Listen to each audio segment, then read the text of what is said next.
We getting ready to blow. We getting ready to blow.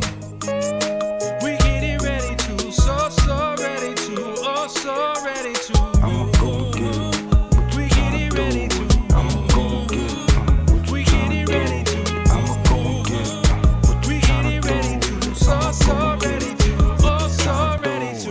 We ready for jump ball, center court now, standing tall now, hold the fort down.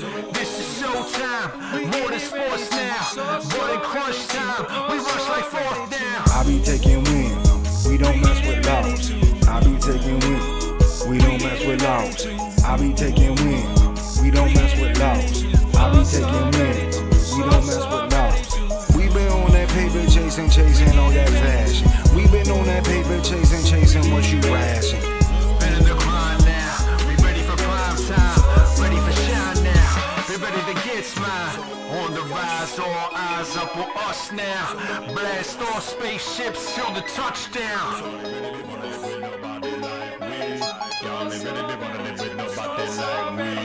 Energy level on high, put that trouble on fire. Double it down, I'ma spit it around. Click, clack, boom, we the best in town. Energy level on high, put that trouble on fire. Double it down, I'ma spit it around. Click, clack, boom, we the best in town. I started off the lowest point in life, though. I started off the lowest point in life, though. I started off the lowest point in life, though. I started off the lowest point in life, though. I started off the lowest point in life, though.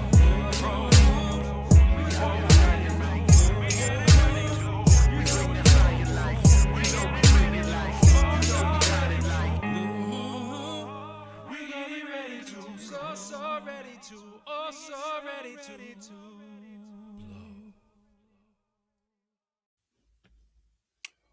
blow. Well. What's going on, y'all? I gotta turn this mic up. There we go. That's better. It's better for me, anyways. I don't know if it's better for you, but I'm hearing me well. Welcome to the ProQuo Show. I got the lights going, and if you're like me, you're probably in that post. I know this is definitely true for Fly. You're in that post holiday, take the lights down. But these are all year. These are the perennial joints right here. So I don't have to take these down right here. You know what I mean? Wife is like, yo, it's time to take the stuff down. MLK Day, that's the ultimate deadline. My birthday right before that was January 10th. She's like, yo, we're trying to cut it down this year. But you know what? We still get stuff in boxes in one of the rooms. So it's still out there. Because my son Henry is like, why has the elf not left yet? And I'm like, you know what? That's a good question. I think it might be because of those extra boxes with the Christmas decorations still hanging around. And he's like, you know what? That makes some sense. We're gonna have to work on that. Not sure that he wants the elf to go away, but I'm just saying, you know what I mean? So what's up, people? Thanks for checking in. My name is Pro. I'm an MC. Pro is short for Professor Lyrical, in case you didn't know, or in case you're watching the restream of this for the first time. And yeah, I write rhymes and I recite them and I memorize them. What up, Michael Patrick Labonte? What's going on? Michael, speaking of J. Cruz, you know, we got some J. Cruz relatives, special guest tonight. So check that out. If you were watching closely in the promo video there, you saw him. You know what I'm saying? And it's all by plan. It's all by design. You know what I'm saying? So, yep. So I sent something in the comments there, just trying to get people familiar with the Restream deal. So this is what it says. Want to increase your engagement from your Facebook group? Invite your audience to connect their Facebook to Restream to show their name and profile pictures. Send your viewers to chat.restream.io/FB. So I put that in the comments. I'm going to do it one more time. Bang, boom, sticking that out there. So check that out, see how that works for you, and let you know how that works. So I'm putting it right there in my regular page comments too, and see how that goes down for you. What up, Tree? I was just liking your post on IG there. You're very artistic post on Tree's IG. So good evening to you, and good evening to Michael. You know what I'm saying? So I don't know if I'm going to have to keep these or if I'm going to have to let them go, but for right now, they're still up there. And So my man Don Juan, we got to get my man Don Juan up here either this week or next week. I mean, I kind of told him like last minute. I was like, Don Juan, we got to start talking about. Don Juan's trying to make this transition for this, not just for the show and Hip Hop Citizen and all that stuff, over to the metaverse, right? So we're trying to conduct the show in the metaverse. Don Juan's already up and on it. I'm trying to follow suit. If you guys were following in last week, you saw that I played a little video of his at the very end of the show on what the metaverse can be like for you and for your businesses. And so you think about live stream and you think about how it's obviously disconnected from virtual reality, but it doesn't have to be, right? We could obviously share videos here. And so the idea is we could share the metaverse on a live stream, or basically be inside the metaverse and then be conducting the live stream from in there on the widescreen TVs that are in there as well. That's wild. One way is like reverse and one way is inverse. You know what I mean? So that's what's going on. Yo, before we get too far into it, before we get too far into it, I got my suggested reading list to start off your new year. Not to really start off the new year because we're a couple weeks in, 3 weeks in now, but this is on my list here. So I'm gonna get you this right here. See that? Promise that you will sing about me, not about me, but that's Kendrick Lamar. So The Power and Poetry of Kendrick Lamar. Check that out on the suggested reading list. A classic, which I use in a lot of my classes, The New Jim Crow by Michelle Alexander. Occasionally you hear me say a lyric about it. Mass Incarceration in the Age of Colorblindness. That's a 10th anniversary edition of that. So looking forward to getting through that. Got that for my birthday. Have the original, but not the update. And what's cool about that, if you like math and statistics, it is chock full of statistics. It's not just like somebody's opinion. It's data informed. So it's crazy. It's a very informative book, and it's one that's guaranteed to start discussions, whether in your family on Thanksgiving or in the classroom. And the great part is I get to play Switzerland. I get to play pretty neutral on it.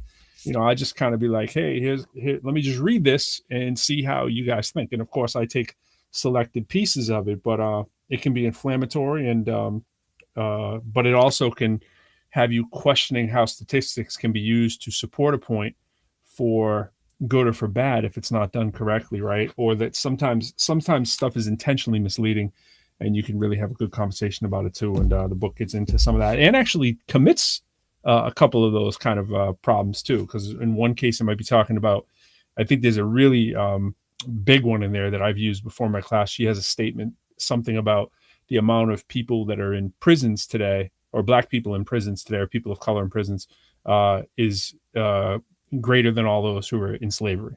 And so that is kind of inflammatory and can lead to some really good conversation. And the question gets into more than, or is it as a percentage? And so you get into these kind of things and debates, and it really just sparks the issue. Another interesting thing for the creatives out there, who isn't creative, right? When you really think about it. So the creatives out there, write the story. Y'all seen this? Write the story. So let me give you an idea. So it looks like a journal, like something I would write regular lyrics in. It's basically blank paper, except for the very top up here. And it says, write the story, the last moment of childhood. Include the following in your story: Halloween, refrigerator, peer, strengthen, voices, surprise, contribute, bird, iron, requirement. So it starts out for people who think there's like writer's block or whatever, just ideas to get you going. Write the story, wrapping up a business trip. Include the following in your story: bar, laptop, insect, Germany, baseball, nervous, embark, protest, swing, sentence. So it's just these ideas for people to get going. If you're saying you're going to write that book or that story or that film treatment, what have you, this could be the impetus for you to get that going. So write a crime show. This is a good one for me. Write the story: conspiracy theorist convention. Whoo! Include the following in your story: crop circles, vacation, possum, filibuster, mutiny, scour, compass, drift, drawback, electric. So those words got to be in your story. So just things to get you going. And those are my recommended books. So one more time: Write the Story, The New Jim Crow, 10th anniversary edition, and The Power and Poetry of Kendrick Lamar. Promise that you will sing about me. All right. And in the back, it's got some real good endorsements for the book there. Speaking of endorsements, when I say endorsements, I mean, it's kind of like product placement. It's not so subtle. We got to come with it. The official, unofficial sponsor, shout out to Russell Athletic. I put out there last week, I said, If you got a brand that you would like Pro to rock, or anybody on the ProQuo Show for that matter, we can make it happen. Let's get that business rolling. Lyrical at professorlyrical.com or theproquoshow@gmail.com. All right. So that's where you can hit us up, and we can, see what you got out there to promote as well. Artists, make sure you're hollering at us too, because we fundamentally a music show. We MCs, we artists, we are, excuse me, not we, business entrepreneurs and goal setters and that kind of stuff. So that's what we're trying to do here. And since we're talking about music, we want to make sure that artists are getting on here too, because we don't just want it to be about us. So my man Singapore Kane, we're gonna have up here real soon. Singapore Kane, for those of you from Boston, he was in that Boston 50 MCs joint. He's been doing things for years. He holds it down real nicely. We're gonna get him up on here before you know it. Trying to get used to the new digs here, because sometimes I can't see my comments. So sounds right. Yeah. I forget what you were referring to there, Michael. I wasn't on it quick enough, right? Wasn't on it quick enough. Anyways, what are you feeling about these graphics? Like, you know what I mean? For the start of the show, do I want to come with that? I don't think so. I don't think I do. But I might want to come with this. Bam! So if you're not aware, Instant Brotherhood, that is the album, I Be Hood, available on Sony Music Orchard, Dime, Freedom Corner brand, and Family and Friends Entertainment. And USA, France, Germany, and the Netherlands.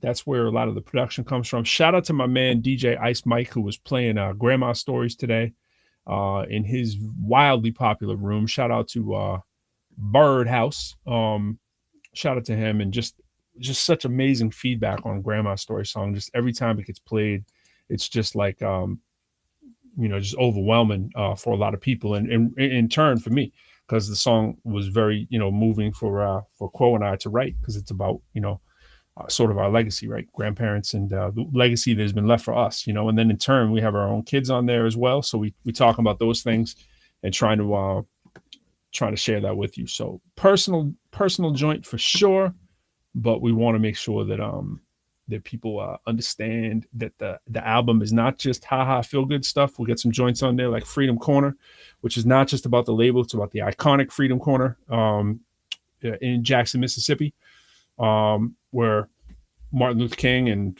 Medgar Evers come together. Also other joints on there. Dive in It. By the way, I'm just going to throw this out there. If you haven't heard the album, Dive in It, featuring my man Hendo, and Grandma Stories and Freedom Corner, the song, and Gravity are the songs that we want to still have videos for. And so we're not sure the order that we're coming with them, but it would appear that from all popular consensus, for people that just like music, that Dive In It is that joint. So we're going to try to get Dive In It out there for the people. And I see, speaking of Pro and Quo, I see somebody very connected to Quo in the background. We're going to get up here in a minute. So hold on right there, Mr. Silva. We're going to get you up in a sec. And yeah, so if you haven't checked out the music of ProQuo, that's what we're about. That's what that music is about. We got some more singles coming out from myself, from Fly. I got one coming out called Yo, That's Pro. Shout out to our man Jay Johnson. And he supplied the beat for that. And shout out, of course, we were talking a little bit last week, and we gave him a little burn and gave him a couple connects through Clubhouse, which we'll talk about a little bit with Jack Silva as well when he's up in here. And his name, 15-year-old JT. So Beats by JT, 15-year. We had him up on the show before with his dad. Him and his sister, they're twins. She does piano. He does beats. His father was a drummer. Music all through the family, and his dad is managing him, which is a beautiful thing. So JT is incredibly talented finger tapper. They're finger players. Basically, they play drums on the MPC pads live in front of you. So they'll take the beat, they'll chop it up, they'll make the beat sort of on the fly, and then add in the rhythms while you're right there in front of them. So the solos sound exactly like a live drummer, but you're watching JT do it on all the pads. It's just crazy to watch, and his beat making is really sick to begin with too. So we got a track we're working on called No Problems. So yeah, excited about all that. But you know what? Without further ado, speaking of Quo, we gotta get Quo's pops up in here, man. We gotta get we'd have him up even if he wasn't Quo's pop. See, that's the thing. See, it isn't just the what's the word for that? I forget the word. Someone's got to remind me the word. What's the word when nepotism? It's not just the nepotism, right? Of having the family and friends in the place. It's having good people, but it's having informative people. And it couldn't be more timely than having Jack Silva up here, who's just a entrepreneur extraordinaire. We'll get a chance to hear his story if you missed it the first time, but he's going to talk to you about goals, the importance of goal setting. And in anything you do, anything we do, right, especially at the beginning of the year, you see he's in part of the clip there. I'm going to run the clip one more time in case you didn't see it. So when we start the show, we start with one of our little theme songs, and it's cool because you can see his appearance last year. So check it out. We get it ready to blow. We get it ready to blow. We get it ready to, so ready to, oh so ready to. I'ma go get it. We get it ready to. I'ma go get it. We get it ready to. I'ma go get it. We get it ready to, so ready to, oh so ready to. We ready for jump ball, center court now, standing tall now, hold the fort down. This is showtime, more than sports now, more than crunch time. We rush like fourth down. I be taking wins, we don't mess with loss. I be taking wins, we don't mess with loss. I be taking wins, we don't mess with loss. I be taking wins, we don't mess with loss. We been on that paper chasing on that fashion. You saw him right there. You saw him. If you were looking real carefully right there, you saw that we had him in the building, and that was no other than Jack Silva, entrepreneur extraordinaire, self-made man. We're gonna get him up here with no further ado, and we get some comments coming through. We're gonna post up there, but here he is, Jack Silva. What's going on, Jack? How are you? Good to see you, man. Likewise. You're in our show every week, and you don't even know it. I mean, we should be writing you a check. No, I'm happy to be here. No check request. Just I like giving value, and I like supporting friends, and you're a good friend. Absolutely, man. Absolutely. You know, that's kind of how I was introing you in. You know, it's like you probably were hearing there. It's not just about, we get some of these comments that were coming through there too. So it's not just about having on people that are friends and fam, which is how we've done this whole ProQuo show, right? It's really been started by our own internal sort of networks. And speaking of internal, that little clip was put together by Quo, your son. He actually edited that himself, which is real nice. And it's not just about that. It's about people that have something to say, people that are interesting, and you certainly fulfill that bill. And you know, just before we jump into it, because I know we want to talk about those goals, which I've been hearing you talk about, which has been great to get people off on the right path, especially for the new year. But really want to hear like the synopsis and overview of how you got to be you. And I'm going to start it out. I'm just going to, instead of leaving it that direct, I'm just going to, I mean, that vague. I want to ask a couple direct things. So originally, where are you from, Jack? Beverly, Massachusetts. Beverly. Who's actually from Beverly? Like I don't know. Like Beverly. John Cena, is he originally? He's from Beverly, right? No, you know, he's around the neighborhood though. He's up there, right? So yeah. It's like I don't know, people like move to Beverly or like, you know, they're cutting through or whatever. But yeah, okay, Beverly. Cool, I always like to say I'm from Beverly and then do a little talk and then let people know not Beverly Hills, California, but Absolutely. Beverly, Massachusetts. There's no mistaking that with these accents, my friend. There's no mistaking that. I know. Absolutely. I was hearing you on Clubhouse the other day, and it was funny because I forgot.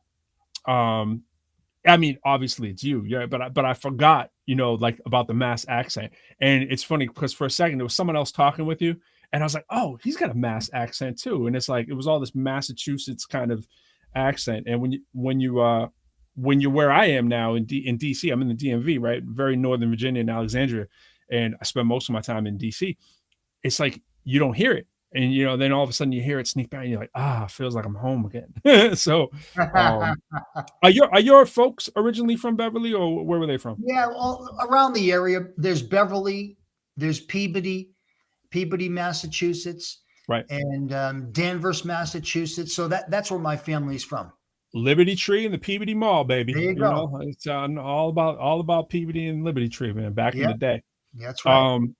So and what I'm leading into here, I snuck it in. I wanted to hear about your dad, your pops. I don't think our people know the story a little bit about your pops. You give us a quick synopsis about what he was about and some of his contributions? Yeah, my dad was a very creative guy. He wasn't a good student in school, but he was a very artistic student and creative student. He was a self-taught engineer, and he was very artistic. And he had the talent to, with a paintbrush, with a pencil, a paper, even with clays and fiberglass and metals. He could mold and make and create almost anything. He was so artistic, it was just unbelievable. And in school, he wasn't a good student, but they would give him projects to create art and make things. And that's how he graduated school. He just academically wasn't into it, and they wasn't doing it right. Yeah, he wasn't. He didn't have that, and he didn't care about it. But they saw an amazing talent in him.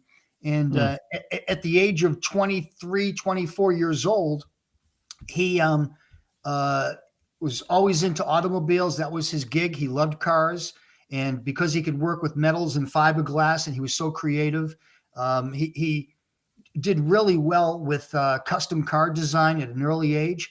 And when he was 23, 24 years old, he saw in an auto magazine the Mako Shark Corvette, which was a prototype from Chevrolet.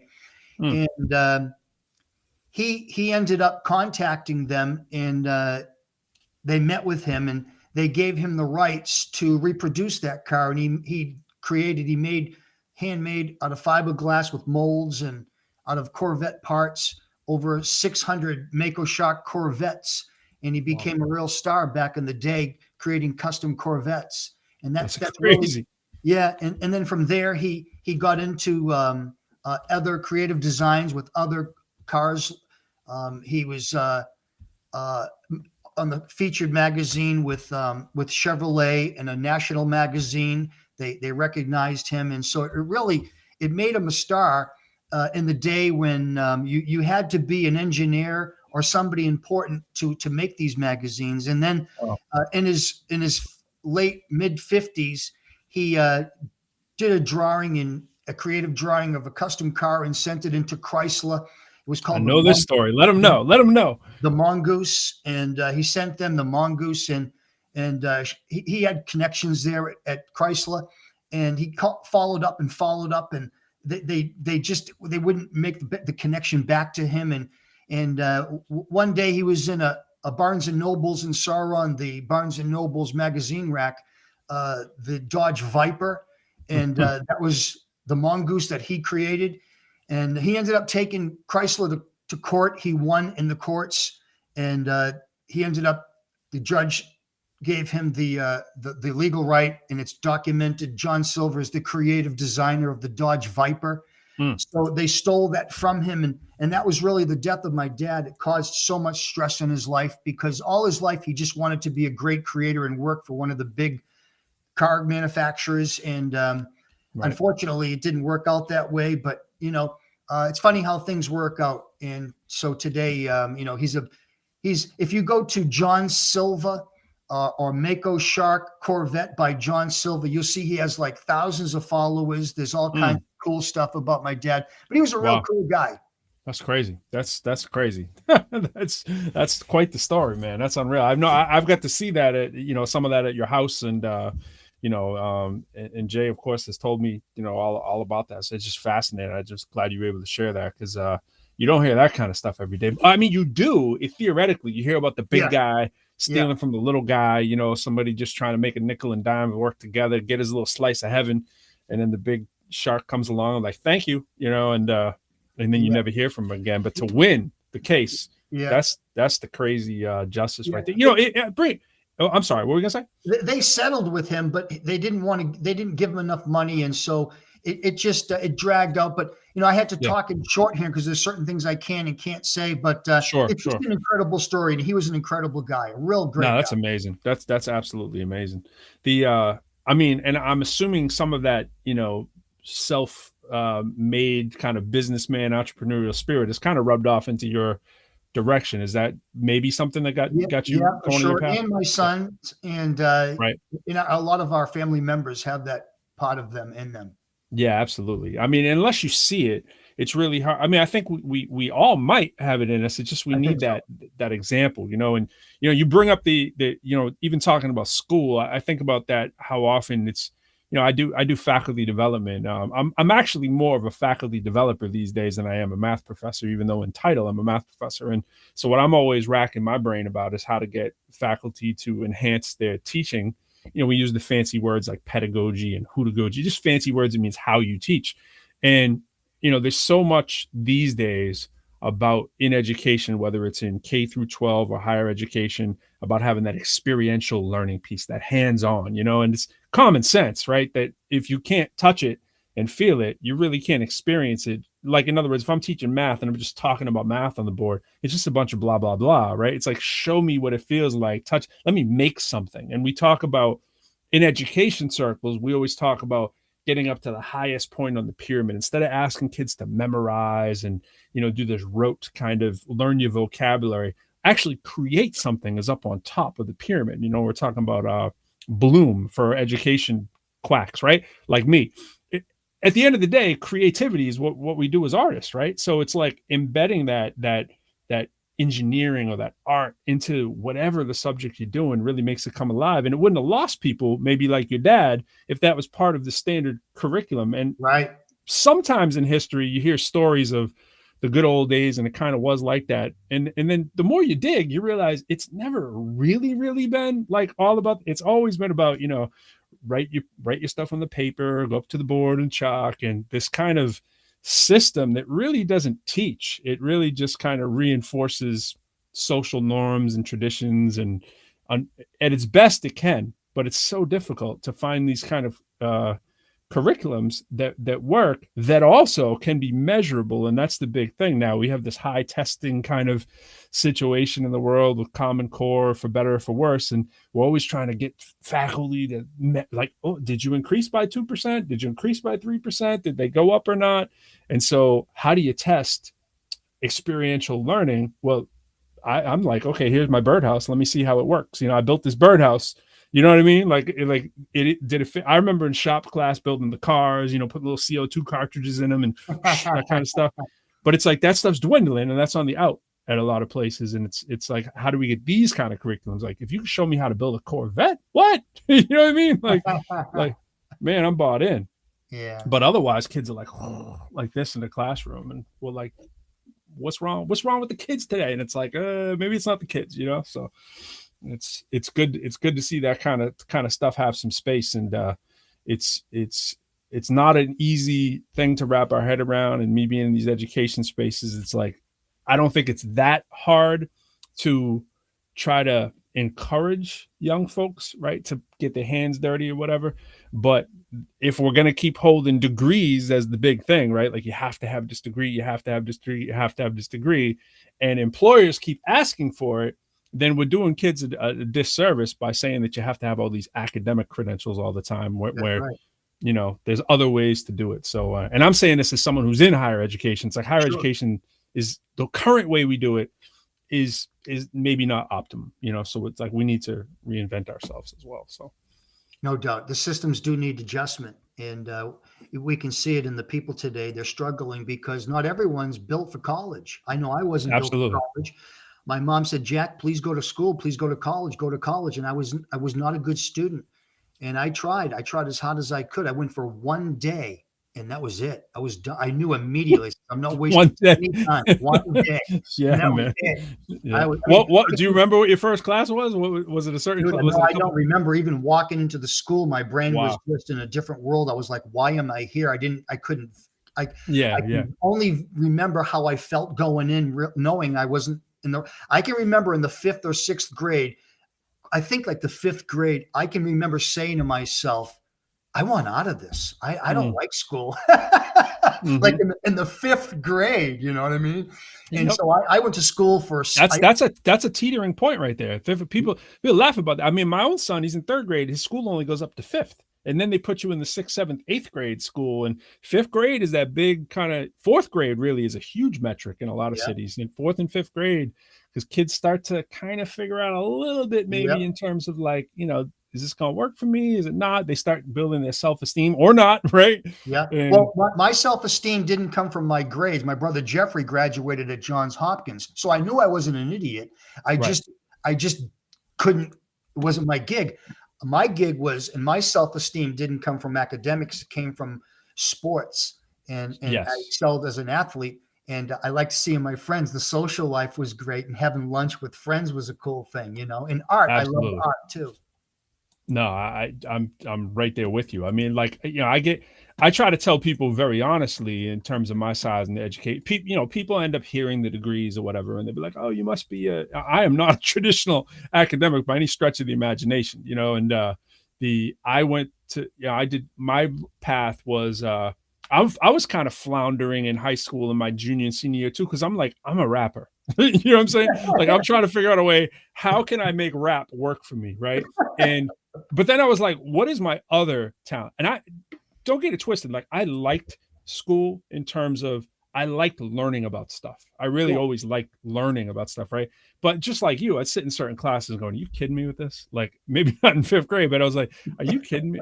I got letters sent home in 4th grade saying that I was like below average in math. You know what I'm saying? And it's like, it's just all this kind of stuff where I just didn't like the teacher.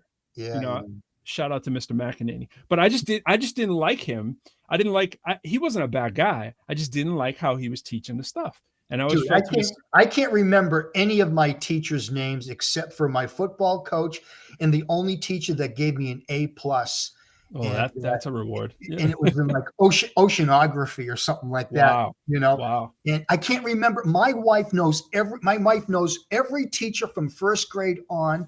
She even knows like the clothes that she wore when she was going to school. Oh, that's crazy. It's crazy. That's on a whole nother level. I am blanked out during. I'll tell you this though. I know that. See, like I said, I was an introvert, so I wasn't like talking in class a lot. I was outside. I was in the playground maybe, right? But when I was inside the class, I wasn't comfortable. I didn't feel like, I knew the way they talked, and I knew I didn't talk like that at a young age. You know, I knew it was like, there's something that is missing, you know, and that's till pretty recently. You know what I'm saying? Like, but I could tell you, like, Miss Povachuk, kindergarten. Oh my gosh. Actually, let's go to nursery school. Shut up. Miss Small. Oh my gosh. Miss Povachuk.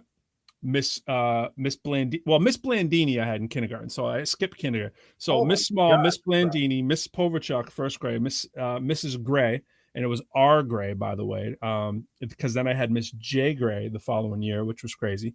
Your boy, Mr. McEnany. 5th grade was Mr. Silva, and 6th grade, Mrs. Monroe. And that's it.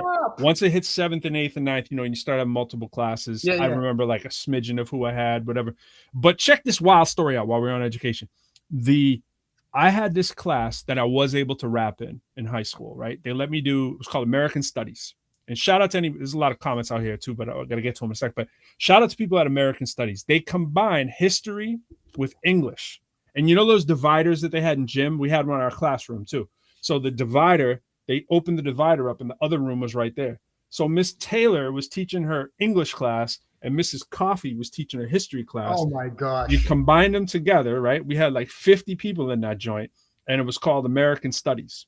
And so we had that class and it was this hybrid. I thought that was the coolest thing ever. And they let me do a rap project. I got to rap about General Grant and all the stuff like the Confederate War and all this stuff. Right, so I'm rapping about this stuff. Got to make the beat at home, you know, like my keyboard, my drum machine.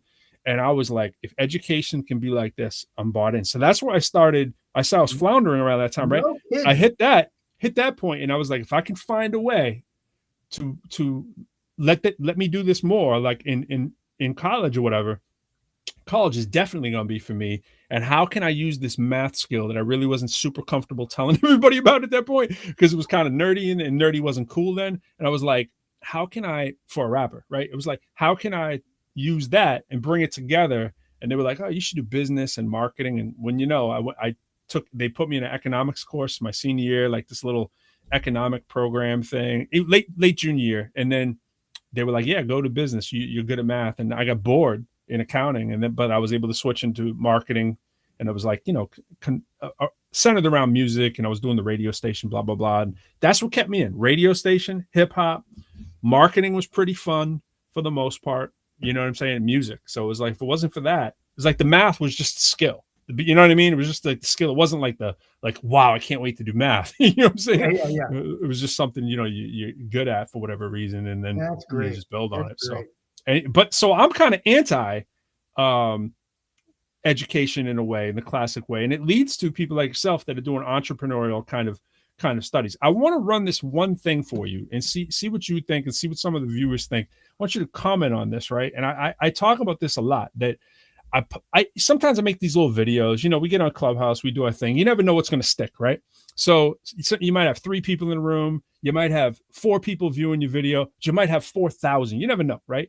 And it's much like this show. We might have 5 or 6 people watching live, and then I'll open it up tomorrow, and I'm like, whoa, 300 people just watched it by Saturday. You never know what it's going to be, right? That's how it works. Yeah. So I did this one video in my yard, and I was talking about all this stuff, and we'll check out the headline, right?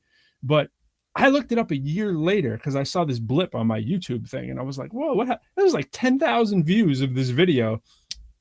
I wasn't even looking at the video, right? I'm looking at music videos. This is just something I made in my yard. So check this out. See what the point gets into, and hopefully this leads into our discussion, and we'll get into the goal. So here we go. All right. So there's the topic. It's college university professor tells you why college can be a waste of money. All right. So that's the topic we're going with. Chilling, doing lunchtime with Lyrical. I got my diet caffeine-free Coke, and really it should be snacks with Lyrical because I just had snacks.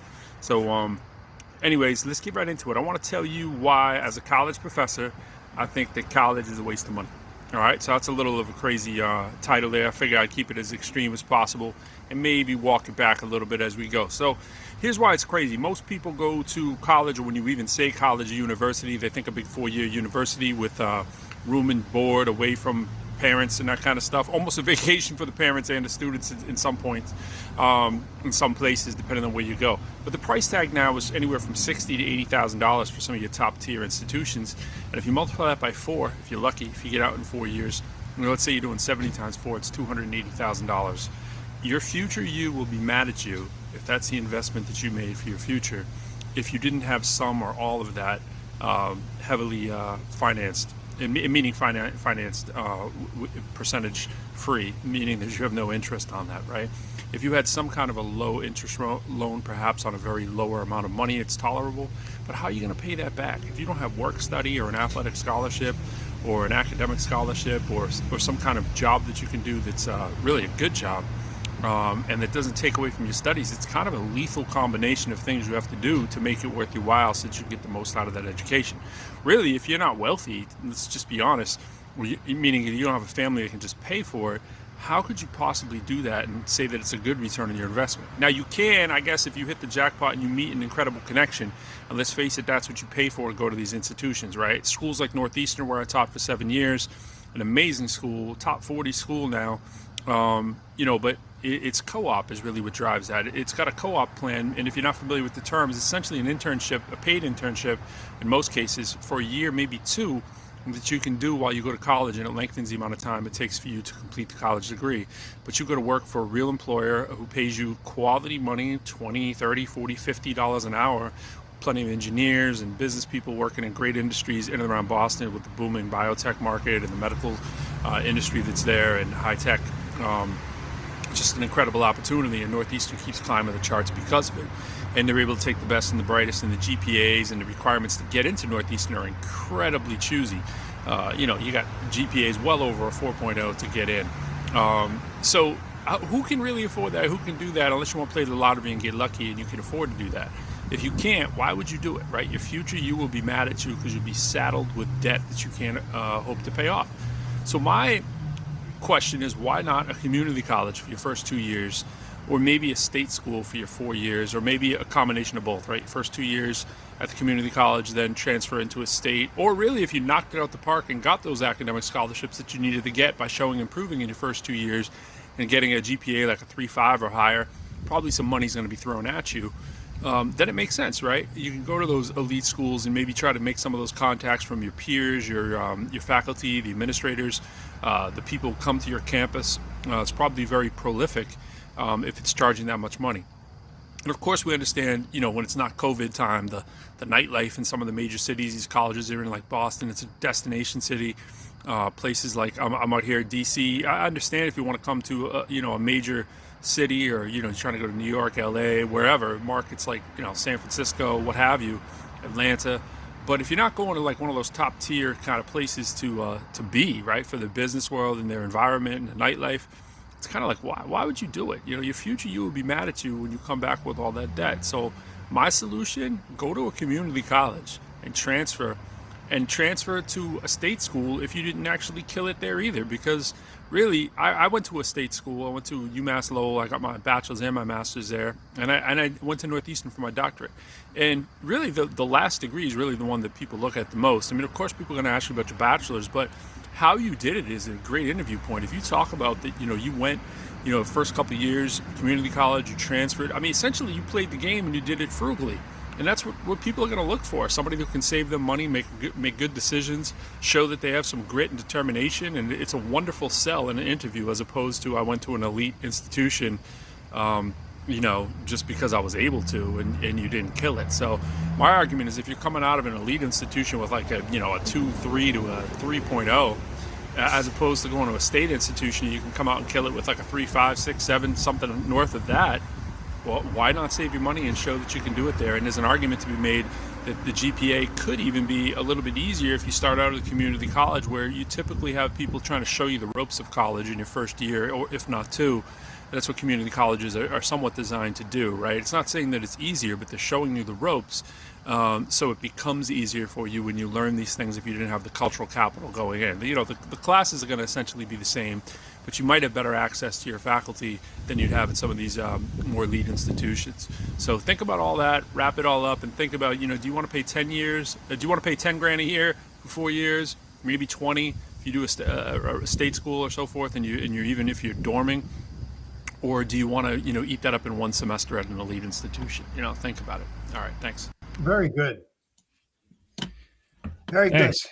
Yeah, and that's why you got so many. That was very, very good. I would post that on my profile. Whoops. Yeah. Sorry, it's still playing in the background. Sorry. No, that's an awesome job, man. That was just so you articulated it so perfectly, and that was a very good clip. Yeah, thanks. Appreciate it. I mean, I just went out in the yard, literally. That's right in the backyard there. The street is behind that fence. And I just sat, one day, it was just on my mind. I didn't think anything of it, posted the thing. And I look at it like a year later. I'm like, oh my gosh, it's like 10,000. Put it in perspective, right?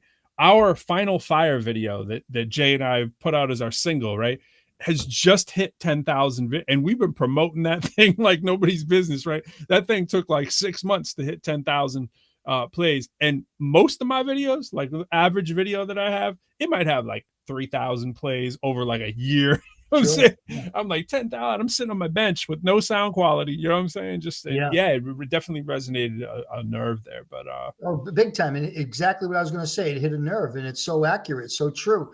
And this whole plan about we have to go to college to move on in life and have a good life is not accurate. It's not for everyone, that's for sure. It's a big story, and it's not accurate for everybody, for the majority. Right. I got a question here. Pro Lyrical, I meant to ask you a question. Are you from Centerville, Lowell, or are your parents from Centerville, Lowell? So I lived in Centerville myself. I lived on Bridge Street. But no, my mother is originally from the Acre, and my dad was from downtown Lowell. So I'm really putting the personal business out there real quickly. So let's get out of the way. My mother was from Adams Street projects. My dad was from Moody Street, which are like two notoriously pretty rough streets in Lowell. So they're both from pretty poor, to put it in simple terms, families. My father's side is mostly French Canadian. And they were a French-speaking household, and they lived kind of there in the sort of French section. And my mother's side is Greek immigrants, and they did later. My dad moved to right on the Pawtucketville border of right where UMass Lowell actually is. And here's a funny story while we're on the topic. And thanks for asking, Michael. It was like my dad's dream to go to UMass Lowell, but he was too scared to go because he didn't think he could hack the engineer. It was an engineering school, and he wanted to be an engineer, kind of like your dad. He was into cars. He worked with his dad on cars, and he was all into cars, and he really wanted to do it. But he went the military route, tested into working on aircraft carriers. He was on aircraft carrier in the Navy, worked on the flights and the radar and all that stuff. And so Raytheon later put him through school. Wow, but good. Yeah. So I saw my dad get his college degree through correspondence school by the time I was going to high school. Awesome. And I was like, you see, like, you're able to, first of all, you move from, we moved at a younger age I went from like Lowell public schools to Chelmsford, which is nicer for people unfamiliar with Chelmsford. So Michael, they moved my mother went from Adams Street to West Meadow Road in Pawtucketville, which was way more chill. And then my dad went from Moody Street to right there at the footbed of where UMass Lowell is. So yeah, that's where they went to. Yeah. Gershom Ave, by the way, if you're really playing along at home, Gershom Ave and Lowell. So, and my whole family's from there, but I'm not sure why you're asking, but cool to say. Speaking of Centerville, shout out to my man Corey. Corey is running for city council out there, so make sure you vote for Corey. We're gonna have Corey on the show as well. Cool. Yeah, long-term memory. Let me just read a couple of these and then we'll get right into it. You have long-term memory like myself. What do we got here? I went to Beverly, Voc, class of 92, the old shoe factory. Beverly's a great town. I don't know anything about that, Jack. What's the shoe factory? Oh, the old shoe factory was a big old 3, 4, 5 football fields long, full of thousands and thousands of windows. It was broken down and nothing was happening there. There was at one end of it is where they had the Voc school. The rest of the place was just, it seemed like it was vacant. And when we walked to school in the morning, it was on the train tracks. You walked by millions of broken windows. And on the train tracks, we had so many rocks. I think I broke 300,000 myself. Wow. Hey, we got a math game we're going to play with this right now. So Jack said it may have been 3 football fields long. So if you wear my size shoe, which is a 12, how many shoes could we stack in the 3 football fields? Oh, ready? Dude, we're gonna give 10 seconds to the audience. We're talking 3,000. It was a trick question. It was a trick question. Well, you're the math guy. You already got to figure. You're close. You're very close. So the foot is 12 inches is a foot, and we know it's 100 yards, right? Yeah. So you got to multiply it by 3. Yeah, so you're very close. So 300 for each one. 3 times 3, 900. So yeah, you're very close to that. Okay, cool. Very cool. Very, very good. You're in the running. We need to have prizes for people to get away. Speaking of fam, and he won't remember where his fam is from, but this is my cousin David. This is my first cousin David right there. Shout out to David. He's out in LA. And Dave's mother, Pauline, is my aunt. And yeah, they were from where I was describing to you, Michael, originally from. So Pauline, Louise, Teresa, and Norman. That's my dad's side. And those are all Lowell names, man. They're very those are very French Canadian names, by the way. Normand with a D. You know what I'm saying? Louise and Teresa and Pauline. I mean, that's some hardcore stuff. And speaking of French, Dave's mom, she was rocking that real French. Like she was living over in Europe and stuff like that. So she did some traveling and she came back with the hardcore French accents or whatever. But yeah, okay, so he just put up, by the way, we're going through memory lane here. Former owner of Gagnon Hardware Store and AG True Value Hardware Store. So okay. So it's funny because I know exactly where that was, right at the foot of the thing. Are you saying that's your fam? Because I'm definitely connected to people who are in there too. And shout out to my godfather, Ivan Derry, who's also out in Vegas where my dad is out. So I know a lot of people in that area, by the way. So not sure. I see the Labonte and the French name there anyway. So, but you may know Ivan Derry and Ray Fournier and their family and all that stuff. So I know all of them. All right. Anyways, we're putting too much central business out there. So your family's from out there. Okay, cool, Michael. Good to know. But so now we got to get into what we're talking about with Jack here. So Jack, I've been hearing you talk a lot about goals, and you gave us a little bit of a breakdown last year.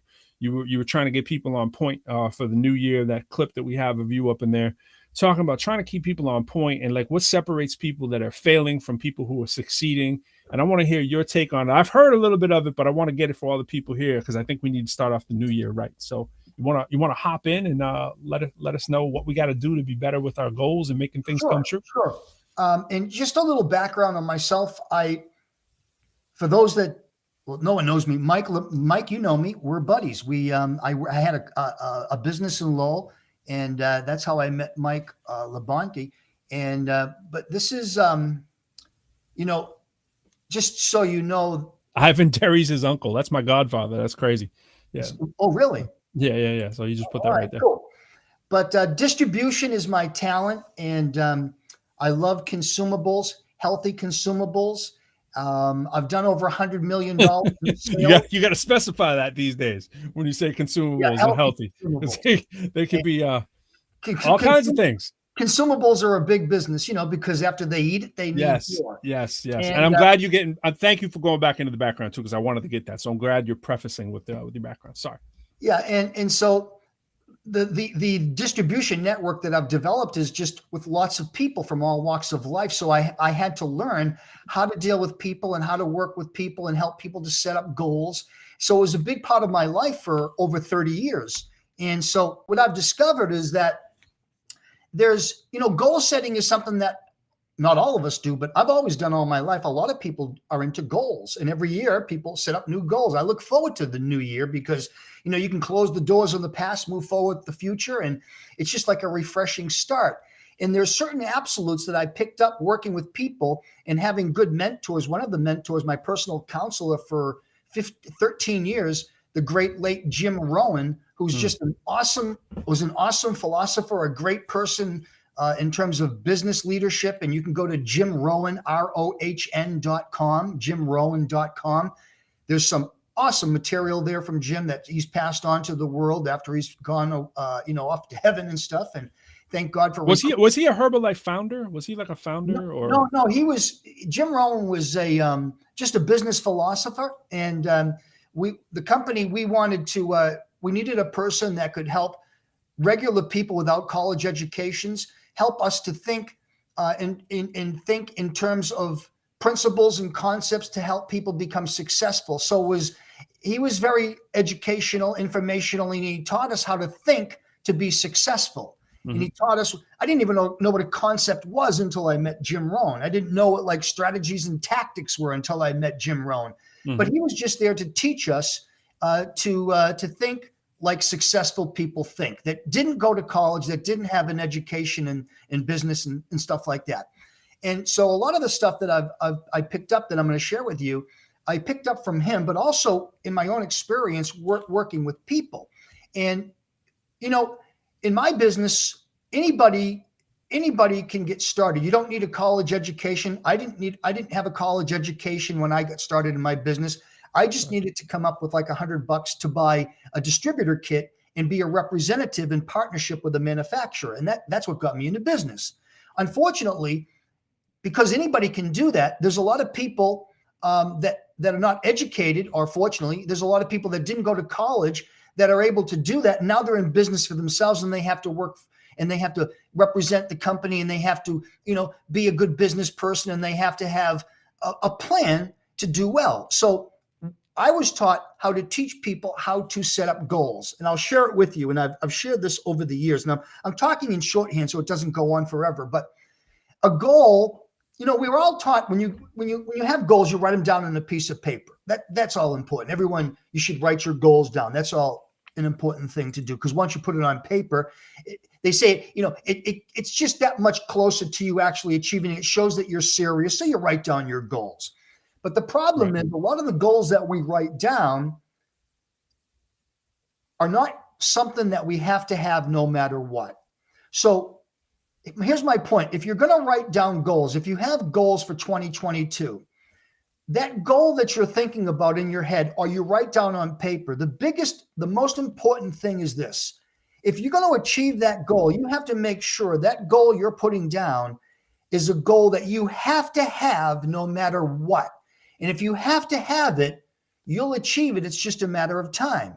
You just can't just write down all the things you want, like a wish, like a sheet, the stuff you want for Christmas. It has to be It's not Real- prayers and wishes. It's something Yeah, you it need. has Yeah. to be real serious. Yeah. So this is why most people don't achieve their goals. They don't understand. You just don't write anything down. The stuff you write down is very serious. It has to be something that you have to have no matter what. And if you have to have it, you'll get it. It's just a matter of time. So that's what I call a problem-solving device. If you want to achieve your goals, make sure when you write them down, they're very important to you. You said a nugget. I heard you say, I don't know if you've said it more than once. You probably know what I'm talking about when I said it, about this point. You said something about the metaphor of like, did you ever notice the income we make to pay our bills? Do you know the one I'm talking about? Yes. Share that one if you can, because I think that was a brilliant metaphor. So if you, or it's analogy. it's like paying your bills. If you have rent and you have your food bill and you have your insurance, whatever bills that you have to make every month, let's say it's $2,000 a month. I don't know, but whatever it is, Right. I wish. because you have to have that money, no matter what. Isn't it interesting that you always get it no matter what? You just may get by the dollar, but Right. you may be like 2 days into the next month, but you just Got made it. Got that and 2 G's. Yeah. and you paid your $2,000 and you did it because it was a goal and it was something you had to have no matter what. Otherwise, you didn't have an apartment, you didn't have a car, and you didn't eat. So my point is with that situation is if you had to make $10,000 as important as you had to make the $2,000, if you had to make $10,000 no matter what, you would make $10,000. It would just be a matter of time. A little while to get there, right? It just a little while to get there. Yep. But it has to be something that you have to have no matter what, just like that $2,000. So once you understand what you have to have, and that's a real trick because you got to think about it. Yep. And then you write it down on paper. Once you write it down on paper, that's cool. But most important, make sure it's something you have to have no matter what. Then add a deadline to it. So the deadline is another problem solver when it comes to achieving goals. A lot of people don't add deadlines because it puts pressure on them, but you have to add a deadline. That's the purpose of it, is it puts pressure on you because it gets you on your toes, it gets you motivated, it gets you focused. And every day that goes by, it's closing you in on that goal, getting closer and closer. So it's a good thing, not a bad thing. Unfortunately, a lot of people don't like that pressure of putting the deadline on it, but that's a very important problem solver if you're struggling with goals. So put a deadline on it. So that's number 3. Number 1 is make sure the goal is important. Number 2, write it down. Number 3, put a deadline. Number 4, this is the big one because it takes a lot of thinking. It takes time. Whatever goals you have on paper, and it's far better to have 4 important goals than 12 goals. Yeah. And you got 8 of them that are just distracting you from the 4 most important. So really make sure what you put on paper is very important. Once you have that goal down, then you reverse engineer that goal down into steps, which means you got to think about this. You got to take that objective, what you want in 6 months, what you want in a year, what you want in 30 days, whatever it is, wherever deadline you have that in. Then you have to reverse engineer that down into steps, into a plan, where every day when you get up, you follow steps like mechanics, like an exercise, 1, 2, 3, 4. And every day, these certain tasks, you follow these tasks, and this helps you to move towards your goals. That's a big one that helps to solve the problem of why you're struggling with goals. The next one is, and it's so obvious, but I never had a problem with it, but lots of people do. The number 5, this is a huge problem-solving device, and we should all know this. Then get to work. And work, and be consistent at work, and be consistent at being consistent. So working is part of the equation, but you got to be consistent with the work. And consistency, the power of consistency only functions when you don't want to work and you do it anyway. That's where the power of consistency comes from.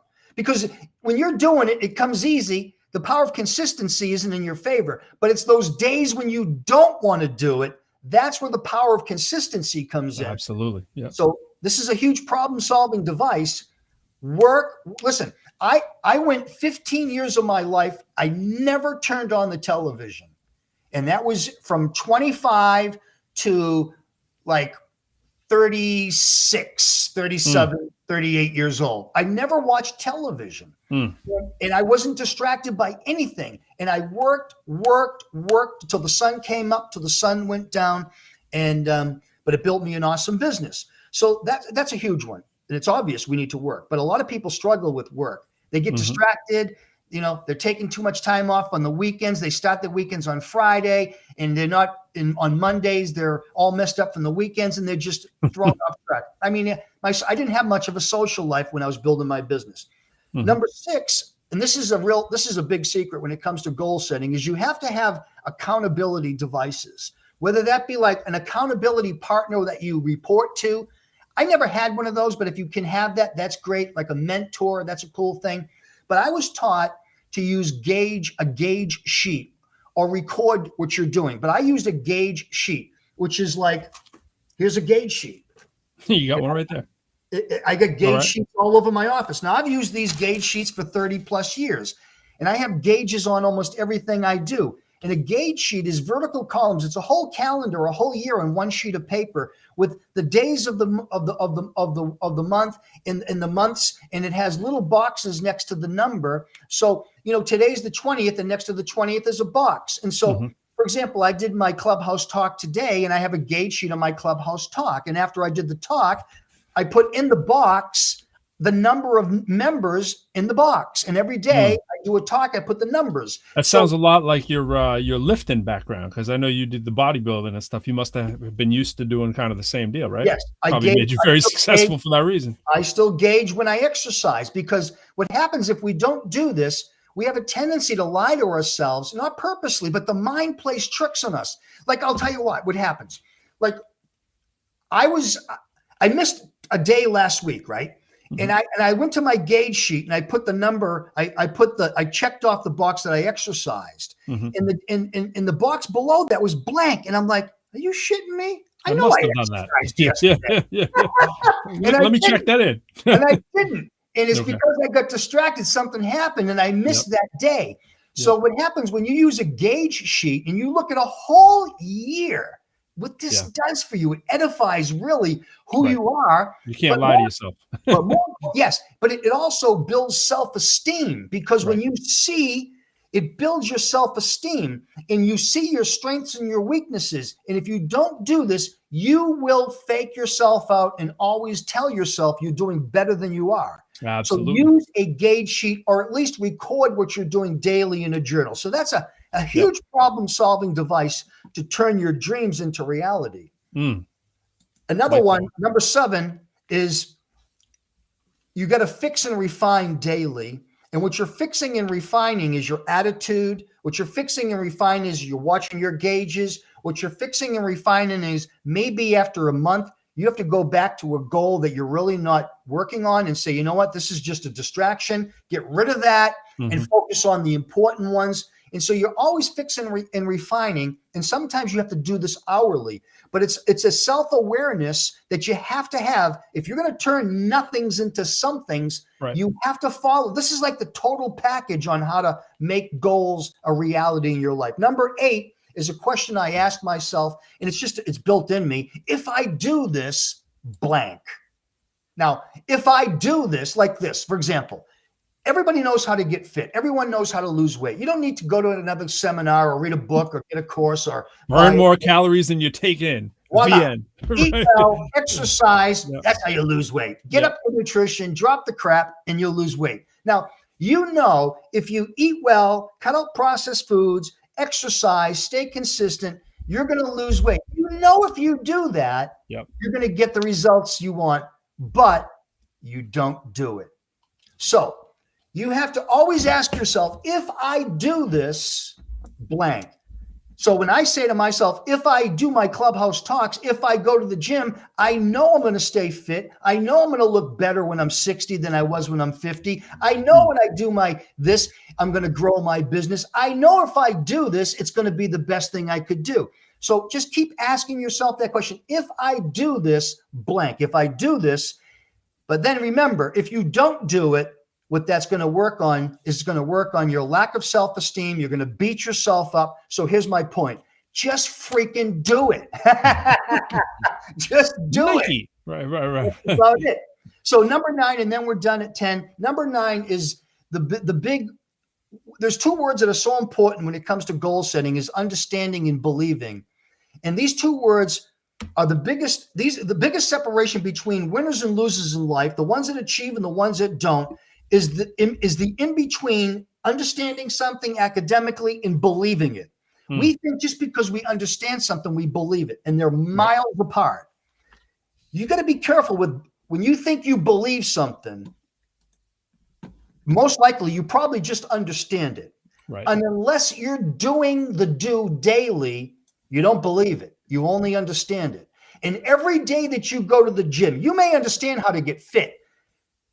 And every day you go to the gym, your belief is now starting to expand. Your belief is getting stronger. But if you don't go to the gym, then you obviously don't believe going to the gym gets you fit, because you're not backing it up by doing, and doing turns nothings into somethings, because belief, when you believe, the things you have in your life, you have them because you believed it, and now you have them. Everything you do every day is the things that you believe. And that's what you believe. I don't care what you say. I'll watch what you do and I'll say, that's what he believes. What he's saying is bull. What he's doing is what he believes. So here's my point. Focus on doing, because that expands your power of belief. And the stronger you build your belief, you turn nothings into somethings. All of a sudden, one day you look in the mirror, you say, man, I'm in great shape. That's because you believed you could do it. And every day you went to the gym, it increased your strength in believing. And because reality is there's very little value in academic understanding. You have to do to believe. And the more you do, it strengthens your belief. And the last one, and I'm done with this, these are so important. These are problem-solving devices to turn your dreams into reality. And this is a real secret, number 10. Just do a little bit better today than you did yesterday. Not a lot better, not way better, not 10 times better, not 10x, just a little bit better, 1% better today than you did yesterday. And then tomorrow, just do a little bit better tomorrow than you did today. And if you work with that mindset and don't beat yourself up, but build yourself up by doing just a little bit better. So if you did 8 yesterday, do 9 today. If you did 5 yesterday, do 6 today, not 10, and this is how you just, in a matter of time, if you understand what I just said, you'll turn your dreams, your goals are yours. It's just a matter of time. And that's a whole nother discussion, is a better relationship with time, because so many of us just have a real bad relationship with time. So that's my big on goal setting. No, I think it's great. I think, I always get tasked with a lot of us at our place of employment. I feel like they should be paying you a royalty. When you think about SMART goals, right? Like the acronym, talk about not strategic, specific, measurable, and then it has to be something that's actually achievable is the A, SMAR, realistic, and, not realistic, relevant, same idea. And T is for time, right? And so that's really, I mean, the way that you're saying it actually lays it out with more easily understandable anecdotes to like why it's important. Whenever I hear SMART goals, because I only have a 6th grade education. No. I mean, hey, if hey, that's one of the rules of teaching. If you can't explain it to a 5th or 6th grader, you really don't understand it. You know what I mean? And like sometimes we'll say 3rd grader. My son's 3rd grade. I'll be like, if I can't say it to my son in a way that he understands it, that means I don't understand it. No doubt. No, I mean, that's super useful. And I love the, like I said earlier about the nugget about how it's kind of, isn't it miraculous? We always just kind of make what we need. Yeah. I think that speaks to the fact that we've made a, sometimes realistic goal with like, hey, I got to make that $2,000 or else I'm going to be out on my butt. Right. It's like, we're not asking for 20 grand. We're asking for what's the number that we have to sort of live in this general lifestyle. But what if you up that up? What if you kick that up a little bit? Like, what would you have to change about the way? And you mentioned it earlier, some of it's your productivity. What are you taking Fridays off? You chilling on Mondays? Like, is your weekend turning into the 4-day weekends? And the other part too, that you kind of hit on there is to like the gauge sheet you're talking about and how I was talking about, it seems to relate a lot to your bodybuilding kind of career that you've had too. It seems like, you always see in the really persistent athletes in there checking off the scorecard, as they go, writing down the reps as opposed to writing down, hours on Facebook or a post or whatever you're doing. And there's a reason people are doing that, right? Because it's that measurable part almost of the SMART goal in a way. It's like, can we get some data that we can, to your point, that we can look back at and say, hey, look what I did. Look at this. Build that self-esteem. Like, oh, my shoulders are bigger, not because I was eating Cheetos, because I was actually in the gym putting up the reps, and here's my proof, right? So, and then you feel good about it. That data empowers us, and it's such a great thing to do. And I encourage everybody to really pay attention. Self-awareness is the key to happiness and making things happen in your life. Self-awareness is the total key. It's so good. It's so relevant in terms to flip it into sort of hip hop. I say the same thing almost essentially when I'm speaking at colleges or speaking at high schools which I do all the time. Right. And so whether it's little kids, high school or college, one of the first things I say when people, the younger the kid, the more they want to say, how many people do you know are famous? They probably ask you this, like, are you a millionaire and all this kind of stuff? And it's like, you don't really want to get into all that, but at the same time, you want to be honest with kids, right? And I'll say, just the fact that you got me here to the school, and it could have been somebody else, right? It could have been somebody else. Part of it is because I've done a good job writing down what I've achieved in the past and adding to my body of work, not just to feel good about myself. And it is what you're saying right there. Definitely. Right. It's to say, hey, look what I did, so it's that boost of morale, but it's to show to other people because other people need that confidence in you too. Like, oh, you say you were in the gym. Let me see what you really did. Yeah. Someone has to edify yourself. I've always had a problem edifying myself and promoting myself. It's always been my biggest weakness, but that's so true. I don't like to sell anything personally. Like I'm bad at so if I have an album, I don't, I'll rock a show.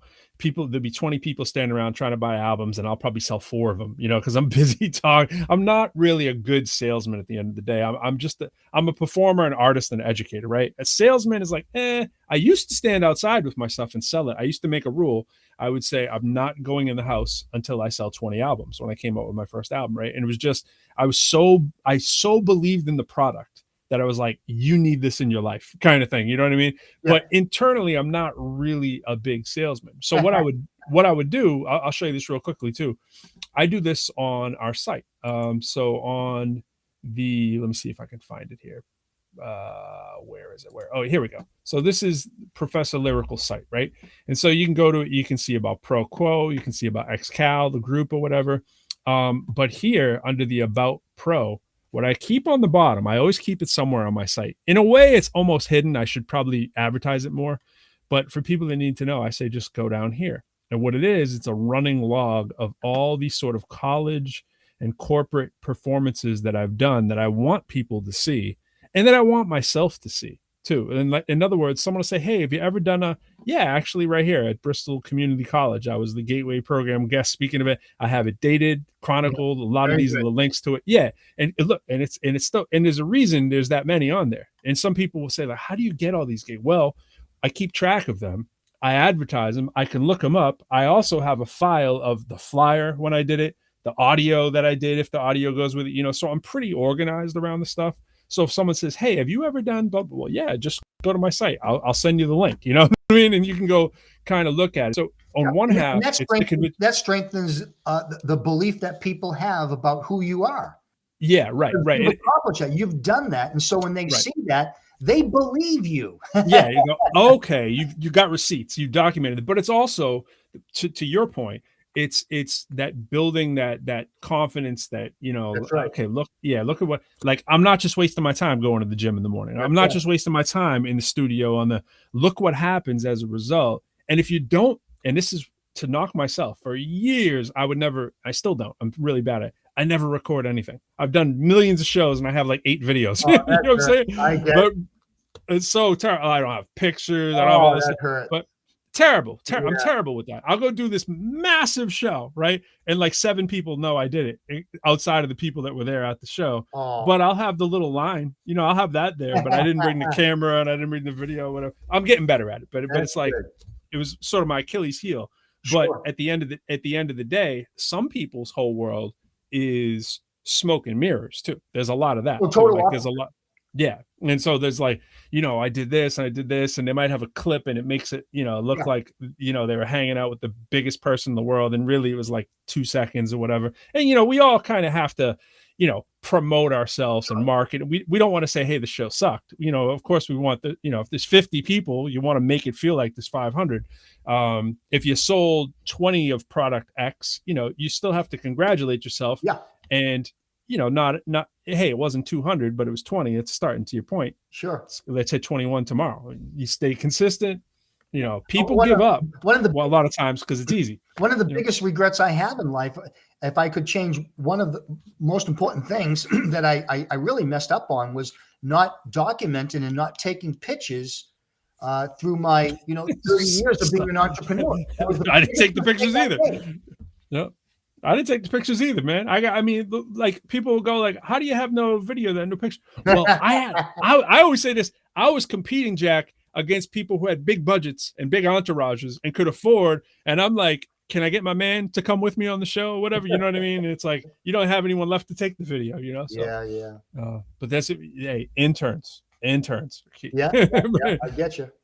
Shout out to LD, my man LD from Freedom Corner. Excellent advice talking to you, Jack. So cool. I appreciate you letting the listeners hear that, and really for us to hear it too, because it's not just for the listeners. I heard you say it on Clubhouse. You were like, you know what? Every time I say this and do this, it really benefits me. I feel more than people I'm saying it to. Sure, absolutely. That's the sign of a true educator, right there. You know what? And by the way, every day, Monday through Friday, 3 p.m., 4 p.m., or 5 p.m. Eastern time, I do a Clubhouse talk, and the group is Mindset Bridges to Freedom.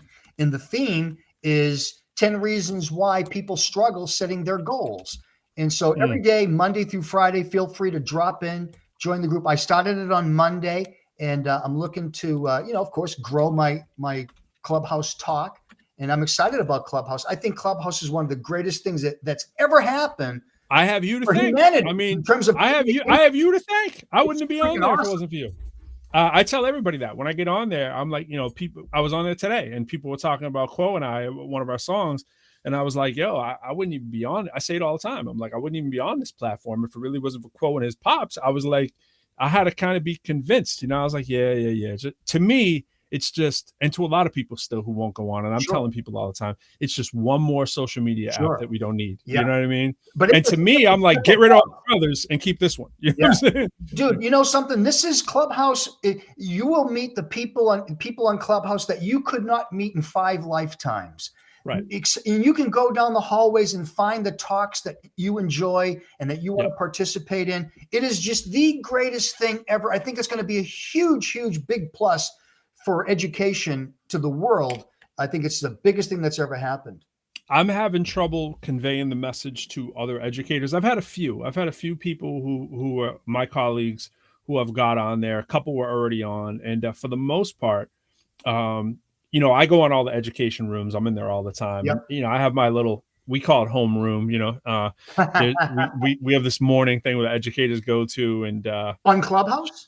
Yeah. We have all this. Cool. We have a lot of educator rooms that are on there. And the thing is, the algorithm will show you what you follow, right? So you're not going to see the educator rooms when you look, unless you put that in your interest and you start following a bunch of educators. You might see one once in a while, even just because you might follow me, right? And so you follow me, and you're going to see some of the things that I'm in or likes or whatever. Yeah. And before you know it, I mean, I have 20 educator rooms now all the time. I got 100 music rooms and just scores and scores of things that you follow. Yeah. Physics and math for me are all day on my stuff. I'm SpaceX is doing all this kind of stuff or whatever. And so in a way, it's Minority Report with Tom Cruise. It's showing you the ad that you want to see, as is all social media. But I would say that in conjunction with, it's like podcast all day long that fit your interest that you actively can participate in. So that, along with whether it's Instagram or Facebook, wherever you're keeping your picture kind of stuff and all that stuff, I mean, in conjunction, you really only need a couple these days. But I do think the metaverse is definitely right on the horizon. Wow. And, you know, there's people trying to sell you scams all day long Yeah. on a Clubhouse as well, you know, trying to sell you need Sure. this and you need that. When the metaverse, it's like they're trying to really hook a lot of people in, just like NFTs. There's going to be scam and there's going to be reality. Yeah. And it's our job to sift through and go, what's real and That's what's right. not. And just like you're saying, though, you go through and you need some receipts. Sometimes you need to see what people are doing. You need to see who's consistent. And little by little, you get to know the people and you kind of trust your tribe and your family in Yep. there. And yeah, I'm with you. I recommend it all day. Very Don't go crazy. Yeah. You know what I'm saying? But if you can be as disciplined as you're talking about, like scheduling times and go in there and, you know, shout our crew's on there too. It's not just Quo. It's not just me. It's LD is in there as well. Freedom Corner. Fly goes up in now there. I remember. That's right. Yeah. There, LD. I see you in there, Freedom. He's kind of quiet. He'll go in there now and then. Yeah, he's listening. And shout out to JT and his pops is in there. I love the fact that his pops is managing him. It's it's crazy, man. Young talent, you know. So but yeah, man, I appreciate you coming through and giving us the lowdown. And I'm gonna try to check you out now that I know you do a regular time. I didn't even know that. I didn't know you do a regular time. So Yeah, I just caught you when I caught you. So I'm glad I did. Yeah, that's awesome, Pro. I appreciate you having me here, and thank you for letting me share and maybe exposing some others to my talk that I do on Clubhouse. Absolutely, you got the lifetime invite. So anytime you got something to promote or come through, we'll find time for you and get you up. Very good, super. All right, my friend. All right, take care. I'll talk to you soon. Nice to see you. All right, take care. Quo's Pop on the ProQuo Show. That was the ProQuo Pop Show right there. So shout out to Jack Silva. Hope y'all grabbing some of those nuggets, some of those gems. We all need reminders. Sometimes we say, right, I'm gonna do the New Year's resolution, or I'm gonna do this and that or whatever. And sometimes you need a reminder. There can be a formula to it.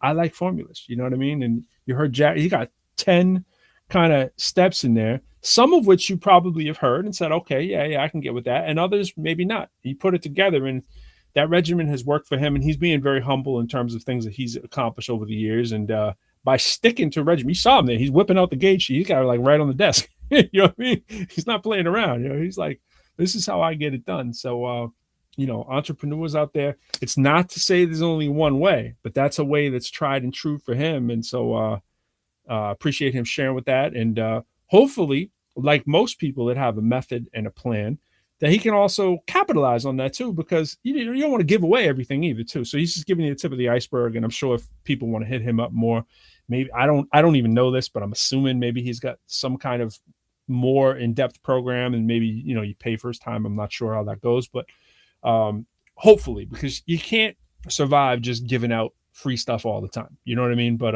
in this day and age, people do want free stuff. So you need kind of as people say, the freebie, the information, and then maybe there's more to it other than it's not just 10 steps and that's it. You know, you get some of the gems behind the scene as well. Same true if you're going to teach a hip hop class, right? You're going to teach lyricism. I can get up here and say, hey, you know, write in your journal and blah, blah, blah. There's a lot more to it, you know, if you want to be on demand, right? With anything we do, right? Anything we do. My own, it's funny. I get approached all the time to do lyricism workshops and hip hop classes, whatever. Here's a fun fact. This is a moment of truth. I actually don't like doing them. So this is the crazy part. I don't actually enjoy doing lyricism classes if it's not under the right conditions. So I'm doing a couple because when they're done right, I love them. But I don't enjoy doing them when they're not set up correctly. In other words, if people just think they're going to be dope in 5 minutes, I'd rather not do it. You know, it's like, because I want people that know that it's a lifestyle. You know, when you try and do anything at a high level, it's a lifestyle, man. It's like you got to devote. That's what Jack is talking about. You got to devote your time and your energy and repetition. You don't just automatically watch a YouTube video and the next day you're dope at it. You know, now there are videos that can help and augment the process, right? We can all make videos and show you these quick little things and tell you, but there's a lot more to it, to anybody that's doing something at a high level. So I always appreciate when I found sort of a tribe, or there's a tribe that I already know. They're like, yo, this pod of people really wants to come. Then I'm interested to do it. I'm like, oh, you got 20 people who want to be rappers? Okay, cool. I'm down, you know, or 100 or whatever the number is. But if it's like, yo, come convince the, nah, I'm not trying to convince anybody. You know what I'm saying? You got to want to do it, or else it's like, you're not going to be able to do it. You know, if you're not really, I can inspire you maybe for a day or two or whatever, but you got to have it in your heart. I want to show me the people that have it in their heart, and I'll turn them into lyrical winners. You know what I mean? Speaking of lyrical winners, shout out to my man Fly, shout out to my man Quo, and shout out to my man LD. I'm going to try to be shutting this down in a few minutes because I say it all the time and I never get it done. I said it today. I was like, I'm going to be out by 10:30. Before I do, though, and it may cause me to go a couple minutes over, but we're going to do what we can. I wanted to speak on NBA Youngboy. All right. So I was trying to explain to people, there was a really good article. I don't remember what it was in, but it was explaining, he just dropped his new mixtape, Colors, came out today. People have been waiting for it for a long time, right? So I listened to it. I listened to about 6 of the tracks off of it. Very high quality stuff. Topically, not really my cup of tea. But there are parts where I'm like, yo, that's actually really, really dope. And then there's a song or two, you'd be like, yo, this track is crazy, but it doesn't jive with what he's saying over here, you know, because he's doing a lot of controversial kind of stuff. I don't know if y'all heard of NBA Youngboy, how many of y'all follow him, but I've been following NBA Youngboy since I came out here in 2017. Because as soon as I came out to DC, I was like, yo, who's hot out here? And people like NBA Youngboy. I thought he was actually living out here. And then I realized he was, you know, New Orleans and all this kind of stuff. I was like, all right, cool. Let me check for what this dude's doing. I listen to it and I'll be like, okay.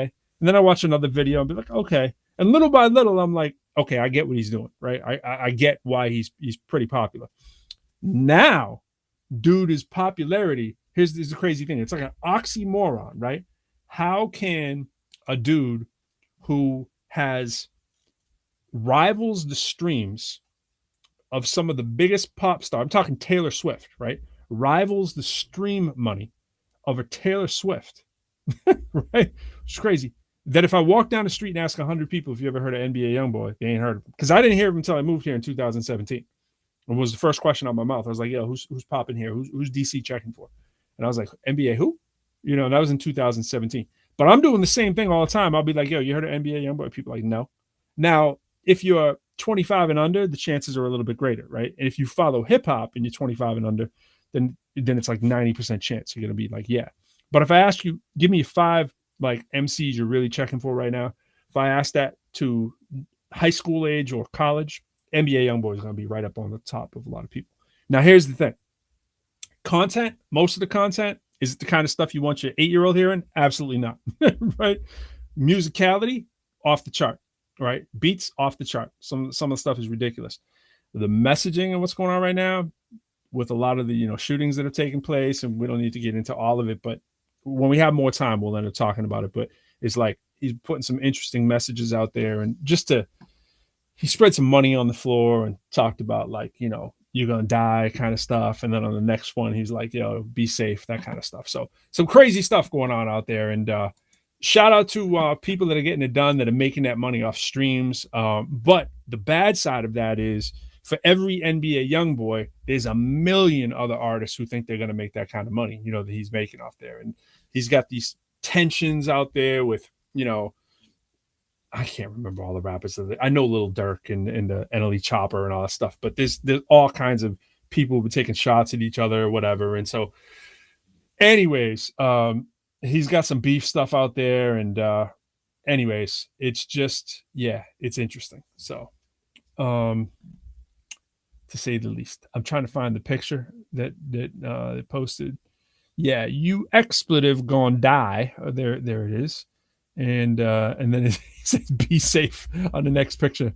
Academics posted that on Instagram. But anyways, the nameless threat came after the Sincerely Kentrell rapper allegedly addressed both Chopper and Durk in his songs Know Like I Know and Bring the Hook. The former track was viewed as a response to Chopper's Monday, January 17th confrontation he had with the Youngboy fan at the airport. So if you haven't heard about that, you look for it. You'll hear all about it. But it's just some crazy stuff, because it's like you got some promotional material out there that's pushing that envelope and, you know, talking to craziness after you fresh out of jail, basically making an album in jail. And this dude, I mean, I was looking at like 9 a.m. this morning. I was like, okay, it's 200,000 views already, and the thing just dropped. And it was like on every track. I was like, yo, man, people are checking for. But so dude is really caking he's like one of those legit artists who's caking off of his stream money. And his streams are mostly YouTube. So he's making YouTube money. He's not a dude making, well, of course he's making money everywhere, but it's like YouTube money is really what's really driving it. Why YouTube and why not SoundCloud? Why not Spotify? Why not whatever? Because it's extremely accessible and everyone has access to it. You don't have to pay any special extra fees. And you can put the audio out, or you can put the video out, whether you're doing it through YouTube Music or just YouTube in general. So, hey, rappers out there, you're looking for like which platforms to promote. Yo, I'm out on all platforms, bro. Everybody's out on all platforms. It's kind of tired to say that, when you're saying it like it's a badge of honor. This is on all platforms. It's like, bro, of course it is. What were you going to do? Say, no, I don't want to be on SoundCloud. No, I don't want to be on Spotify. No, I don't want to be on. Come on. Of course you're on all platforms. It's almost like, when you score 30 points in a game, you want to act like you've been there before. It's kind of like act like you've been there before and you put a song out. Of course it's on platforms, bro. That's not a badge of honor. So cut that out. Also, for the new year, this is my last one. I'm going to end my rant here and shut it down at 9:30. Can we stop the "it's a vibe"? We know it's a vibe. You know what I'm saying? It's the most played out phrase already. Right? I mean, it's been a played out phrase for like 4 months, but it's like, it's a vibe. Come on, man. ProQuo Show. It's a vibe. Really? If it's not a vibe, it's, what is it? Dead? You know what I'm saying? Like, all right. And on that note, we out of here. Thanks for coming through. Thanks for checking through. We're getting my man Singapore Kane up here really soon from Boston. So check that out. And we'll hear some of his music and his new releases. Hope to have him up next week. If not, the week after. We're working on that right now. And lots more people coming through. Stay tuned. And shout out to Russell Athletics. Peace, y'all. ProQuo Show. Another one in the bag.